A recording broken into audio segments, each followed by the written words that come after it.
ಈ ಸಿನಿಮಾದ ಮಧ್ಯೆ ಮಧ್ಯೆ ಇನ್ನೊಂದು ದೊಡ್ಡ ಬೇರೆ ಥರದ ಬೆಳವಣಿಗೆ, ಅನಿರೀಕ್ಷಿತ ಬೆಳವಣಿಗೆ ಅಂತ ಹೇಳ್ಬೋದು. ದರ್ಶನ್ ಅವ್ರದ್ದು ಒಂದು ಪ್ರಕರಣ ನಡೆಯುತ್ತೆ. ಆ ಕ್ಷಣದಲ್ಲಿ ಹೇಗೆ, ಅಂದರೆ ನೀವು ಆ ಸುದ್ದಿನ ಅರಗಿಸ್ಕೊಂಡಿದ್ದು ಹೇಗಿತ್ತು ಸರ್ ಅಂತ ಅಂದ್ಬಿಟ್ಟು? ದರ್ಶನ್ ಅವರು ಈ ಥರದೊಂದು ಆರೋಪದಲ್ಲಿ ಭಾಗಿಯಾಗಿರ್ತಾರೆ ಅಂತ ಅರ್ಗಿಸ್ಕೊಳ್ಳೋಕೆ ಆಗಿಲ್ಲ ಸರ್. ಆ ಸಿಚುವೇಶನ್ಲಿ ತುಂಬ ಅಪ್ಸೆಟ್ ಆಗ್ಬಿಟ್ವಿ. ನಂಬಕ್ಕಾಗ್ತಾ ಇರಲಿಲ್ಲ ಈ ಥರದೊಂದು ಪರಿಸ್ಥಿತಿ ಬಂತಲ್ಲ ಅಂತ. ತುಂಬ ಕನ್ಫ್ಯೂಸಿಂಗ್ ಡೈನಾಮಲ್ಲಿದ್ವಿ. ಏನೇನೋ ಒಂಥರ ಮನಸ್ಸಲ್ಲಿ ತಳವಳಗಳು ಏನೇನೋ ಆಗೋಯ್ತು. ಆ್ಯಂಡ್ ಅಂದರೆ ನಿಜ ಏನು ಅಂತ ಗೊತ್ತಿಲ್ಲ. ಎಷ್ಟೊಂದು ಟಿ ವಿ ಮೀಡಿಯಲ್ಲಿ ಎಲ್ಲನೂ ಬರ್ತಾಯಿತ್ತು. ಅದು ನಿಜಾನೋ ಸುಳ್ಳೋ ಅದು ಗೊತ್ತಿಲ್ಲ ನನಗೆ. ಅವ್ರು ನಿಜ ಹೇಳ್ತಾವ್ರೋ ಸುಳ್ಳು ಹೇಳ್ತಾವ್ರೋ ಇಲ್ಲೋ ಫ್ಯಾಕ್ಟ್ ಏನು ಅನ್ನೋದೆಲ್ಲ ಏನೂ ಗೊತ್ತಿಲ್ಲ. ಸ್ವಲ್ಪ ಫ್ರ್ಯಾಂಕಾಗಿ ಹೇಳ್ಬೇಕಂದ್ರೆ ಆ ಟೈಮಲ್ಲಿ ನ್ಯೂಸ್ ಚಾನಲ್ಗಳು ನೋಡೋದು ಬೇಡ ಅಂತ ಡಿಸೈಡ್ ಆಗ್ಬಿಟ್ಟು. ಯಾಕಂದರೆ ಮೈಂಡಲ್ಲಿ ಬೇರೆ ಬೇರೆ ಏನೋ ವಿಚಾರಗಳು ಓಡಾಡಬಾರ್ದು, ಏನೇನೋ ಒಂದು ಕನ್ಕ್ಲೂಷನ್ಗೆ ಬರಬಾರ್ದು ಅಂತ ನ್ಯೂಸ್ ಚಾನಲ್ಗಳು ನೋಡ್ತಾ ಇರಲಿಲ್ಲ. ಬಟ್ ಆಮೇಲೆ ಒಂದಷ್ಟು ದಿನ ಆದಮೇಲೆ ದರ್ಶನ್ ಅವ್ರನ್ನ ಮೀಟ್ ಮಾಡೋ ಇದು ಬಂತು ಸಿಚುವೇಶನು. ಆವಾಗೊಂದಷ್ಟು ವಿಚಾರಗಳು ಗೊತ್ತಾದಮೇಲೆ ನಿಜ ಏನು ಅಂತ ಗೊತ್ತಾದಮೇಲೆ ಒಂದು ಸ್ವಲ್ಪ ನಿರಾಳ ಆಯಿತು. ಹೌದು, ಇದು ಕೋರ್ಟಲ್ಲಿ ನಮಗೆ ನ್ಯಾಯ ಸಿಗುತ್ತೆ ನಾವು ನ್ಯಾಯಾಲಯಕ್ಕೆ ಹೋದಾಗ ಅಂತ ಒಂದು ನಂಬಿಕೆ ಬಂತು. ಆಮೇಲಿಂದ ಒಂದು ಸ್ವಲ್ಪ ನಿರಾಳ ಆದ್ವಿ. ಸರ್ ಎಷ್ಟು ದಿನಗಳ ಕಾಲ ಮಾತಾಡಿರಲಿಲ್ಲ ಸರ್ ಅಂತ ಅಂದ್ಬಿಟ್ಟು? ಅಂದರೆ ಗ್ಯಾಪ್, ಮನಸ್ತಾಪ ಇತ್ತು ಅಂತ ಅಂದ್ಬಿಟ್ಟು ಒಂದಷ್ಟು ಇತ್ತು. ನೀವು ಹೇಳ್ತಿದ್ದು ಸ್ವಾಮಿ ಅದು ಮನಸ್ತಾಪ ಅಂತ. ಮನಸ್ತಾಪ ಅದೇ ಒಂದು ತುಂಬ ಲಾಂಗ್ ಬ್ಯಾಕ್ ಸರ್. ಒಂದು ಸಣ್ಣ ಗ್ಯಾಪ್ ಇದ್ದಿದ್ದು ಅಷ್ಟೇ, ಬೇಜಾರಾಗಿ ಇಬ್ಬರು ಮಾತಾಡ್ತಾ ಇರಲಿಲ್ಲ ಅಂತ. ಆಮೇಲಿಂದ ಅದು ಎಷ್ಟೋ ವರ್ಷಗಳ ಹಿಂದೆನೇ ಕ್ಲಿಯರ್ ಆಗೋಯ್ತು ಅವೆಲ್ಲನೂ. ಈಗ ನನ್ನ ಲೈಫ್ ಜೊತೆ ಸೆಲ್ಫಿಗೆ ದರ್ಶನೇ ಆಡಿಯೋ ರಿಲೀಸಿಗೆ ಬಂದಿತ್ತಿದ್ದು. ಅದು ಏನಕ್ಕೆ ಅದು ರೂಮರ್ಸ್ ಸ್ಪ್ರೆಡ್ ಆಯಿತು ಇಲ್ಲೋ ನಮ್ಮ ಹತ್ರ ಅದು ಏನೂ ಆ ಮ್ಯಾಟ್ರ್ ಬಂದಿಲ್ಲ. ಈಗ ಈ ಟೈಮಲ್ಲೇ ಗೊತ್ತಾಗಿದ್ದು ನಾನು ದರ್ಶನ್ ಮಾತಾಡ್ತಿಲ್ಲ ಅಂತ ಹೇಳ್ತಾ ಇದ್ದಾರೆ ಅನ್ನೋದು. ಏನಕ್ಕೆ ಹೇಳ್ತಾ ಇರೋದನ್ನು ಅದು ಅರ್ಥ ಆಗಿಲ್ಲ. ಅಲ್ಲ ಮತ್ತು ನೀವು ಕಂಪ್ಲೀಟ್ಲಿ ಅದರಲ್ಲಿ ತಪ್ಪು ಹೇಳಿದ್ದೀರಾ ಅಂತಿಲ್ಲ. ಹೌದು, ಒಂದು ಗ್ಯಾಪ್ ಇತ್ತು, but not so big gap. ಅಂದರೆ ನೀವು ಹೇಳೋಷ್ಟು ದೊಡ್ಡ ಗ್ಯಾಪ್ ಏನೂ ಇರಲಿಲ್ಲ. ಆಮೇಲೆ ಏನೋ ಅದ್ರ ಬಗ್ಗೆ ಜಾಸ್ತಿ ತಲೆ ಕೆಡಿಸ್ಕೊಳ್ಳಿ. ಚೆನ್ನಾಗಿದ್ದೀವಲ್ಲ, ಯಾಕೆ ಅದ್ರ ಬಗ್ಗೆ ತಲೆ ಕೆಡಿಸ್ಕೋಬೇಕು ಅಂತ. ಸರ್, ದರ್ಶನ್ ಅವ್ರನ್ನ ನೀವು ನೋಡಿದ ರೀತಿಯೇ ಬೇರೆ. ಯಾಕಂದರೆ ಅವರ ಸ್ಟಾರ್ಡಮ್ ಆಗಲಿ, ಅವರ ಅಭಿಮಾನಿ ವರ್ಗ ಆಗಲಿ, ಅದ್ರ ಜೊತೆಗೆ ಆ ಒಂದು ಕ್ಷಣ ಒಂದು ಜೈಲಿಗೆ ಹೋಗ್ತೀರಿ ಅವ್ರು ಭೇಟಿ ಆಗೋಕ್ಕೆ, ಅವರು ಕಣ್ಣೀರು ಹಾಕಿದ್ರು ಅಮ್ಮ ಮತ್ತು ನಿಮ್ಮನ್ನು ನೋಡಿ ಅಂತ. ಆ ಕ್ಷಣದಲ್ಲಿ ಹೇಗಿತ್ತು ಸರ್ ಮಾತುಕತೆ ಅಂತ?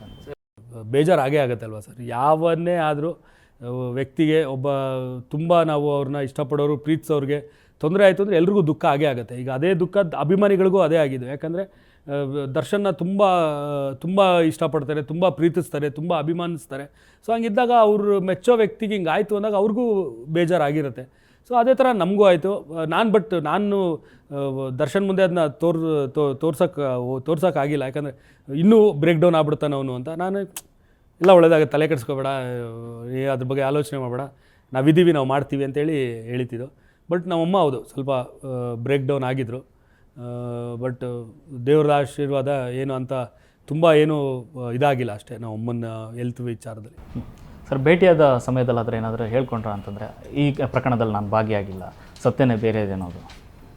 ಅವನೇ ಹೇಳಿರಲಿಲ್ಲ, ನಾನೇ ಕೇಳಿದೆ ಏನಾಯಿತು, ಏನು ಕತೆ ಏನು ಅಂದರೆ ಅವನು ಹೇಳ್ದ ಏನೇನು ಇದು ಅವನದು ಇದು ಗೊತ್ತಾಯಿತು. ಅವನದು ಏನಿದೆ ಅದರಲ್ಲಿ ಇನ್ವಾಲ್ವ್ಮೆಂಟ್ ಅನ್ನೋದು ಎಷ್ಟಿದೆ, ಏನು ಮಟ್ಟಕ್ಕಿದೆ ಅನ್ನೋದು ಗೊತ್ತಾಯಿತು.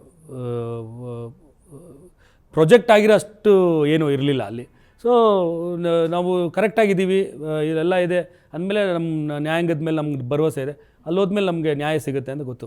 ಎಲ್ಲೋ ಒಂದು ಕಡೆ ದರ್ಶನ್ ಅವ್ರಿಗೆ ಮುಂಗೋಪ ಅಂದರೆ ಮನಸ್ಸಲ್ಲಿರೋದು ಹೇಳ್ಬಿಡ್ತಾರೆ, ಈ ಥರದ್ದೆಲ್ಲ ಇದೆ. ಬಟ್ ವ್ಯಕ್ತಿಗೆ ಹೊಡೆಯುವಂಥ ತನಕ ಹೋಗಿರ್ತಾರೆ ಅಂತ ಅನ್ನಿಸ್ತದೆ. ಅಲ್ಲ, ಕೋಪ ಎಲ್ರಿಗೂ, ನನಗೂ ಇದೆ ಸರ್ ಕೋಪ. ತುಂಬ ಜನಕ್ಕೂ ಇದೆ ಕೋಪ ಯಾವಾಗ ಬರುತ್ತೆ ಅಂದಾಗ ಅಲ್ಲೇನೋ ಒಂದು ತಪ್ಪು ನಡೆದಾಗ ಕೋಪ ಬರುತ್ತೆ. ಹಂಗನ್ಬಿಟ್ಟು ಕೋಪನೇ ಮಾಡ್ಕೋಬಾರ್ದು, ನಾನು ಸಂತ ಅನ್ನೋ ಥರ ಏನೂ ಇರೋಲ್ಲ. ಬಟ್ ಕೋಪ ಎಷ್ಟು ಮಟ್ಟಿಗಿದೆ ಅನ್ನೋದು ನೀವುಗಳು ಮಟ್ಟಿಗಿಲ್ಲ.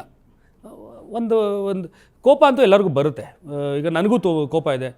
ತುಂಬ ಜನ ಹೇಳ್ತಾರೆ ಶೂಟಿಂಗ್ ಸ್ಪಾಟಲ್ಲಿ ದಿನಕರು ತುಂಬ ಕಿರ್ಚಾಡ್ತಾನೆ ಅಂತ. ಏನಕ್ಕೆ ಕಿರ್ಚಾಡ್ತೀವಿ ಅನ್ನೋದು ಪಾಯಿಂಟು, ಯಾವ ವಿಚಾರಕ್ಕೆ ಅಂತ. ಈಗ ಸೆಟ್ ನಾವು ಹೇಳಿರ್ತೀವಿ, ಹಂಗೆ ಮಾಡ್ತೀವಿ ಅಂತಾರೆ, ನಾವು ಬೇರೆ ಕೆಲಸದಲ್ಲಿ ಕಾನ್ಸಂಟ್ರೇಟ್ ಮಾಡ್ತಿರ್ತೀವಿ. ನಾವು ಈಗ ಬೇರೆ ಒಂದು ಸೀನು, ಬೇರೆ ಒಂದು ಶಾರ್ಟ್ ಮೇಲೆ ಕಾನ್ಸಂಟ್ರೇಟ್ ಮಾಡ್ತಿರ್ತೀವಿ, ಅಲ್ಲಿ ನೋಡಿರಲ್ಲ. ಹಂಗನ್ಬಿಟ್ಟು ನಾವು ಆಮೇಲೆ ನೋಡೋಕ್ಕೆ ಅಲ್ಲಿಗೆ ಅಂತ ಬಂದಾಗ ಅದು ರೆಡಿ ಆಗಿಲ್ಲ ಅಂದರೆ ಕೋಪ ಬಂದೇ ಬರುತ್ತೆ. ಅಲ್ಲಪ್ಪ ಮಾಡ್ತೀನಿ ಅಂತ ಏನಕ್ಕೆ ಮಾಡಿಲ್ಲ ಅನ್ನೋ ಕೋಪ ಬಂದೇ ಬರುತ್ತೆ. ಈಗ ಏನಕ್ಕೆ ಕೋಪ ಬರುತ್ತೆ ಅಂದರೆ, ಈಗ ನಾವು ಒಬ್ಬ ಪ್ರೊಡ್ಯೂಸರ್ ನನ್ನ ನಂಬ್ಕೊಂಡು ದುಡ್ಡು ಹಾಕ್ತಿರ್ತಾರೆ, ಒಂದು ಸಿನಿಮಾಗೆ ಲಕ್ಷಾಂತರ ರೂಪಾಯಿ ಖರ್ಚಾಗ್ತಾ ಇರುತ್ತೆ. ಸೊ ನಾನು ಇಷ್ಟು ಟೈಮು ಈ ವಿಚಾರಕ್ಕೆ ಅಂತ ಇಟ್ಕೊಂಡಿರ್ತೀನಿ, ಇಷ್ಟು ಟೈಮು ಇನ್ನೊಂದು ವಿಚಾರಕ್ಕೆ ಅಂತ ಇಟ್ಕೊಂಡಿರ್ತೀನಿ. ಆ ವಿಚಾರ ಅದು ಸೆಟ್ ರೆಡಿ ಇಲ್ಲ ಅಂದಾಗ ನಂಗೆ ಆ ಟೈಮು ಚಿಕ್ಕದಾಗ್ತಾ ಬರುತ್ತೆ. ನನ್ನ ಕೆಲಸ ಅಷ್ಟೇ, ಈಗ ಎಷ್ಟಿದೆ ಅಷ್ಟು ಕೆಲಸ ಮಾಡಲೇಬೇಕು, ಬಟ್ ಟೈಮ್ ಕಮ್ಮಿ ಆಗ್ತಾ ಬರುತ್ತೆ. ಆವಾಗ ಮಾಡೋಕ್ಕಾಗಿಲ್ಲ ಅಂದರೆ ನಾನು ತಿರ್ಗಾ ಪ್ರೊಡ್ಯೂಸರ್ಗೆ ನಾನು ಆನ್ಸರೇಬಲ್ಲು, ಏನಕ್ಕಪ್ಪ ಮಾಡಿಲ್ಲ ಅಂದಾಗ ಹಿಂಗೆ ನಾನು ಅವ್ನು ಸೆಟ್ ಅವ್ನು ಮಾಡಿಲ್ಲ, ಆರ್ಟ್ ಡಿಪಾರ್ಟ್ಮೆಂಟ್ ಮಾಡಿಲ್ಲ, ಇಲ್ಲ ಕಾಸ್ಟ್ಯೂಮ್ ಅವ್ನು ರೆಡಿ ಮಾಡಿಕೊಟ್ಟಿಲ್ಲ, ಇಲ್ಲ ಕ್ಯಾಮ್ರಾಮನ್ ಲೈಟಿಂಗ್ ಮಾಡಿಲ್ಲ ಅಂತ ಹೇಳೋಕ್ಕಾಗಲ್ಲ. ಒಂದು ಟೀಮು ಅಂದರೆ ಎಲ್ಲರೂ ಒಂದೇ. ಈಗ ಕ್ಯಾಮ್ರಾಮನ್ನು ಅಷ್ಟೇ ಡೈರೆಕ್ಟರ್ ರೆಪ್ರೆಸೆಂಟ್ ಮಾಡ್ತಿರ್ತಾನೆ, ಆ್ಯಕ್ಟರು ಡೈರೆಕ್ಟರ್ ರೆಪ್ರೆಸೆಂಟ್ ಮಾಡ್ತಿರ್ತಾನೆ, ಆರ್ಟ್ ಡಿಪಾರ್ಟ್ಮೆಂಟನ್ನು ಡೈರೆಕ್ಟರ್ ರೆಪ್ರೆಸೆಂಟ್ ಮಾಡ್ತಿರ್ತಾನೆ. ಸೊ ಒಂದು ಸಂಸಾರ ಅದು. ಸೊ ನಾವಲ್ಲಿ ಅವ್ರ ಹತ್ರ ಜಗಳ ಆಡ್ಕೊಂಡೆ ಕಿರ್ಚಾಡ್ಬಿಟ್ಟೆ ಕೆಲಸ ಮಾಡಿಸ್ಕೋಬೇಕು, ನಮ್ಗೆ ಹೆಂಗೆ ಬೇಕು ಹಂಗೆ. ಇಲ್ಲ ಅವ್ರಿಗೆ ಹೆಂಗೆ ಬಂತು ಹಂಗೆ ಮಾಡೋಕ್ಕಾಗಲ್ವಲ್ಲ, ಯಾಕಂದ್ರೆ ನಮ್ಮದೊಂದು ವಿಷನ್ ಇರುತ್ತೆ, ಆ ವಿಷನ್ ಬರೋದಕ್ಕೆ ಒಂದು ಸ್ವಲ್ಪ ಫೈಟ್ ಮಾಡಬೇಕಾಗುತ್ತೆ. ಸರ್,